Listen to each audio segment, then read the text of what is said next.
Hello, how are you guys doing today? My name is Sue, because I'm the sous chef today.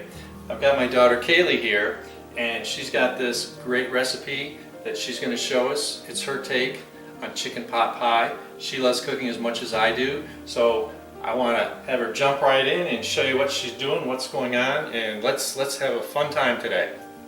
All right, thanks, Dad. So here I've got 1 cup of sliced carrots with 2 cups of diced potatoes that are cooking in a bottle of one of my favorite beers. I've also added a sprig of fresh thyme. So, what beer did you put in this? So I use Yingling. That's one of my favorites. It's a family favorite. It's a great lager from Pottsville, Pennsylvania. But I mean, you could really use any lager. You could use a porter, maybe a brown ale, depending upon the flavor within the beer. But you don't want to venture into anything like a sour. I would just try to keep it pretty minimal. All right, so lagers tend to be on a little sweeter side. You know, Oktoberfest is coming up. Would you say you could use an Oktober? Absolutely, I would definitely use an Oktoberfest beer. In fact, I think I might try that next time. Yeah, I was even thinking about maybe, you know, Sam Adams makes their Winterfest beer. That's another good one because you've got some sweetness because, you know, obviously the carrots are sweet. So this is just, and then you just put some water in to make sure there's enough volume to cover it. Yes. And how long do we simmer this for? So you're going to want to simmer about 8 to 10 minutes. That'll just start to get everything nice and soft, but you want to make sure that when it's over, that you save about a cup of this water because we're going to use it later on. So we'll get it strained off, say reserve a cup of water. All right, if you didn't like beer, probably just stick with the water but still use the thyme. Yeah, I mean, you could use some chicken broth, beef broth as well, okay. But beer is definitely my favorite. And what if you didn't have thyme growing in your backyard? Or? I mean, rosemary, dill, you could even use some dried thyme. The grocery stores nowadays have such a great selection on fresh herbs though. Really, it's pretty easily available. So I'd recommend if you can get your hands on it, or if you've got the time to get it. Oh, that's so funny. All right, so right now we've been cooking. It's been 10 minutes. So I'm gonna go ahead and take out my sprig of fresh thyme here. And then we're gonna get this strained off and reserve some of this liquid. All right, we're back. We're staged to do the next step, and so Kaylee's gonna show us how she's gonna make a perfect roux. But first, we need to cook our onion and garlic. Right now I have a stick of butter and 3/4 cup of onion, as well as 2 cloves of garlic. So we're just gonna get these cooking.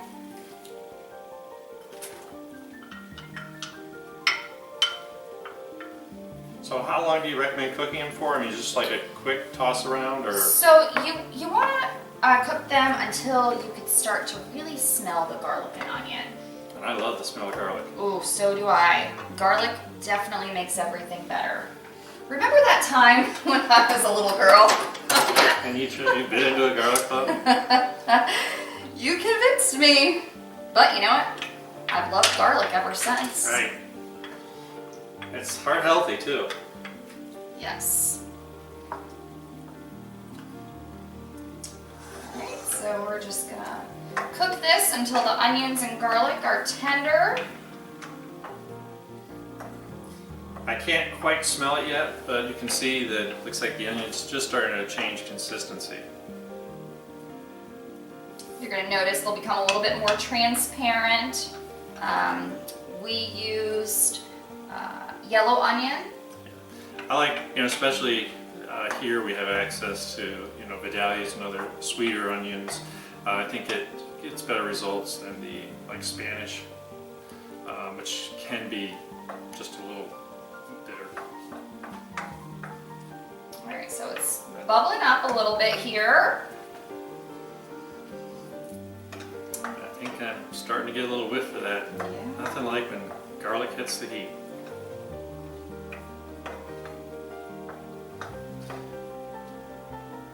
So basically you don't want this too hot because you don't want to burn your butter, but just enough to get those onions translucent, get the garlic fragrance, and of course, you know, if you burn the garlic, it gets really bitter. So we just want that fragrance.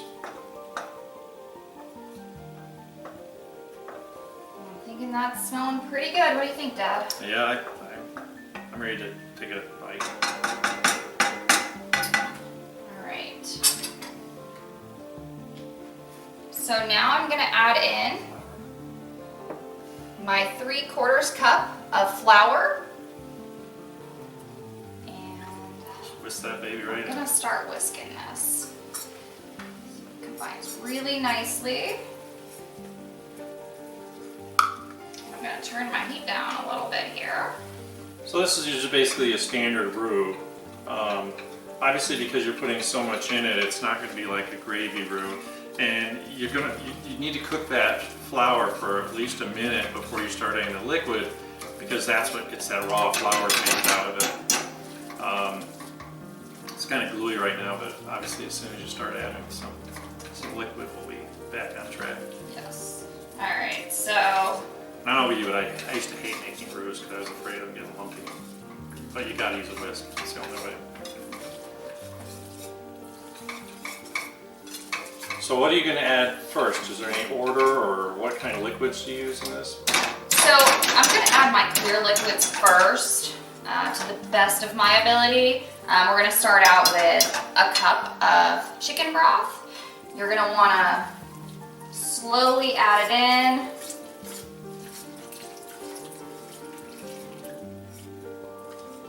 Get everything whisked together here, and I'll add a little bit more in just a moment.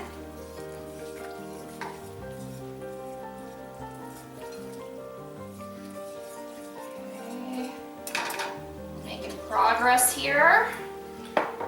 So one of the things I know that if you ask Elton Brown, he would tell you that you always want to go by weight because flour density changes, humidity can change it, if you pack the measuring cup. So, if I'm making gravy, which I think is probably the ultimate roux, I always use 3 ounces of butter and 3 ounces of flour, and then you can be pretty liberal on whatever the liquid is to get the right consistency. If you're using 3, 3, and 3, you can add up to 3 cups of milk. And a thinner liquid, you obviously have to use a little less. So now I'm gonna add in some milk. I've got about a cup and 3/4 that I'm gonna wanna ultimately add to this just to get it to the right consistency. Again, I'm kind of taking it slow, making sure it gets all mixed in before I add more. I think that chicken broth, you're starting to get, of course, I use low sodium, you can use whatever you want, but us old people, I get that sodium out of our diet. And I've actually chosen to use whole milk here. Oh, definitely, much better consistency. Yeah. And If you play around with a different kind of milk, it's going to change the consistency, and you're going to need to alter the rest of your ingredients just a hair. I've never tried making roux with any other kind of milk, like goat's milk or anything. I'm sure I'd have to experiment with that before I make recommendations. But you can probably Google it. I'm sure someone's done it. Yep. So now it looks like we just need to get mixed together and let it get caught up and heated through. It's always easy. The chicken stock or broth is room temperature, but that milk being a little cooler. Plus you're starting to get more volume in the pot. You just want to watch your temperature as you do it. You certainly don't want to burn it.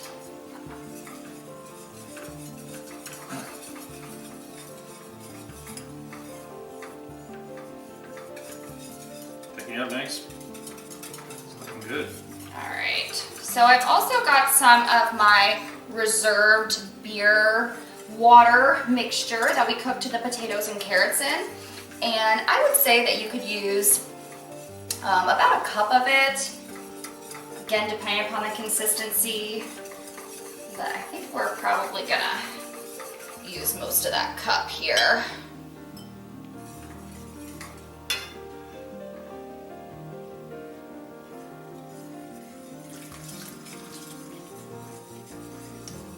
Is there any kind of thing you can tell that, you know, obviously you don't want it as thick as whipped cream, but thicker than, you know, you coat the spoon kind of thickness? Is that what we're looking for? Oh yeah, absolutely. I think that's a great indication.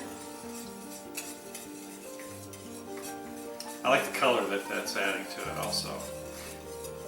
And then the thyme. And the thyme, it just smells fantastic. Yeah, you can really tell as it's heating up again.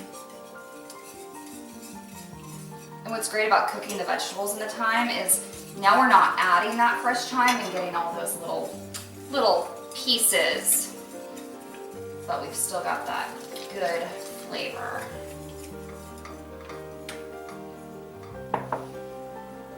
I'm getting tired? A little bit.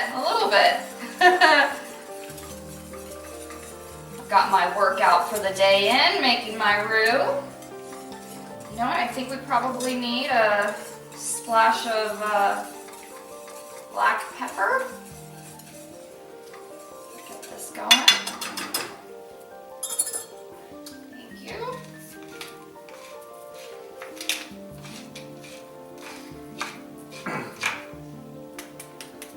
Okay, thank you.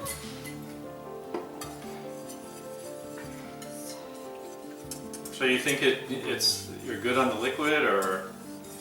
I'm gonna add just a little bit more of this mixture. You're getting a little bit of the starch in this from the potatoes that were cooked in it. So it's not gonna thin it out too much. All right. So while we're getting everything ready for the final steps, let's let this cook for another 2 minutes and we'll be right back. So I have a room temperature pot here. The stove is turned off. I'm gonna add the remaining ingredients, and I've got Sue on the roux. All right, so here I've got 4 cups of cooked cubed chicken breast, and then I'm gonna add in a cup of each frozen corn and frozen peas.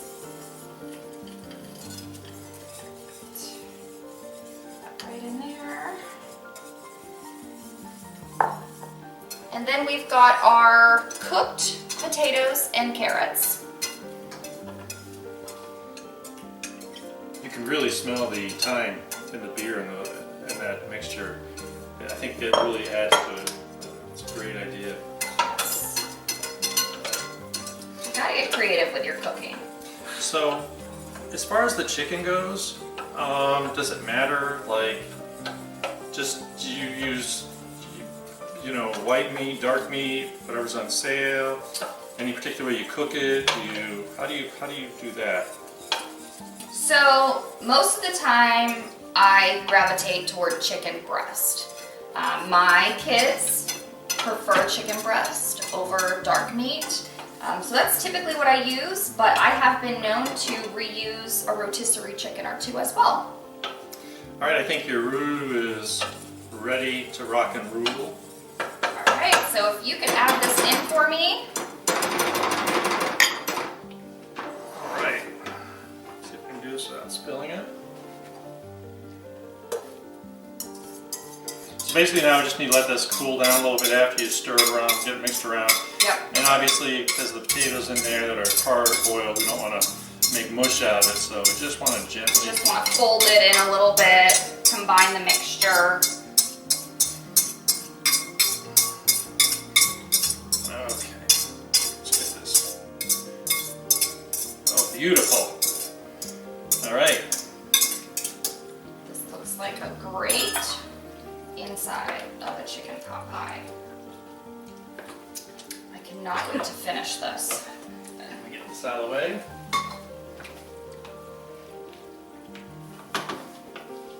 So again, I'm just kind of using a folding motion just to coat all of the ingredients. And you feel like you got enough liquid in there, everything looks good, right right amount? I do. You don't want too much liquid because that's just going to make it fall apart. You want enough to stick the ingredients together. So basically now we just need to get things down to closer to room temperature because we don't want to screw up our dough. Yep, and we've got our oven preheated. What temperature? So 400 degrees that we're looking for? Yes. All right, so let's take a break, clean the kitchen up a little bit so we can show you how we put this all together.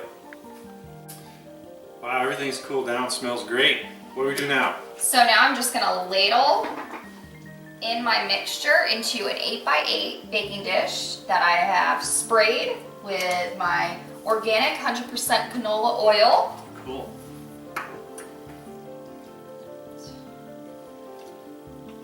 Now you're gonna have leftover from this pan because we're actually gonna make 2 baking dishes. So if you need to freeze a second one for another time, it actually freezes very well as well.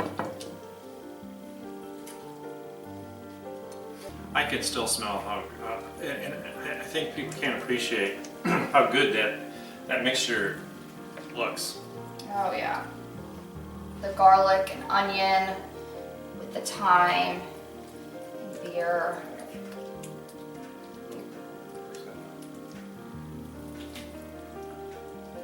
And you know, you could switch out these veggies a little bit. I mean, feel free to do what works best for your family. These are just some of the things my own kids like. Just no okra. No okra. All right, that looks All cool. right. So, what's your big secret on this? So now this pot pie is going to be a little bit different. Notice we did not have a bottom crust. We just went right into the baking dish there, and we're actually going to use puff pastry for the top of it. Oh, perfect. So, I cut this and got it all set. And the only thing I want to do is I got an egg here. I need to give a little beat and brush. And we're ready for the oven. So I'm just gonna, doesn't have to be perfect. This is going to create a great crust on this. My kids typically just eat the inside of it, so I still have the crust and they get the inside. It works great. And you can see that by letting it cool, it didn't ruin the puff pastry going into before it goes into the oven. And I think the reason we use that higher temperature oven, the 400 degrees, is really so that we get that pastry cooked. How long does it go in for? It's going to go in for about 30 to 35 minutes. All right, so we're going to get this put in and we're going to show you what it looks like when we come back.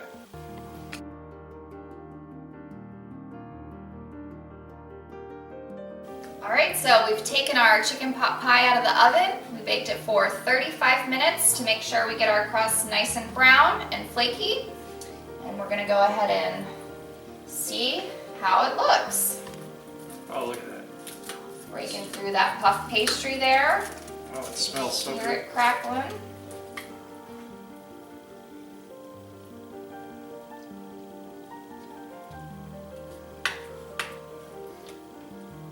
Might be a little messy, but I know it's going to taste fantastic.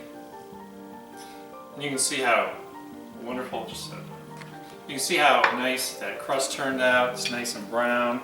You can see the vegetables in there look great. This is something I would hope you are willing to try, enjoy it. Hopefully we'll have more guests come over. Please subscribe and comment. And once again, it's Sue saying so long. Have a great day.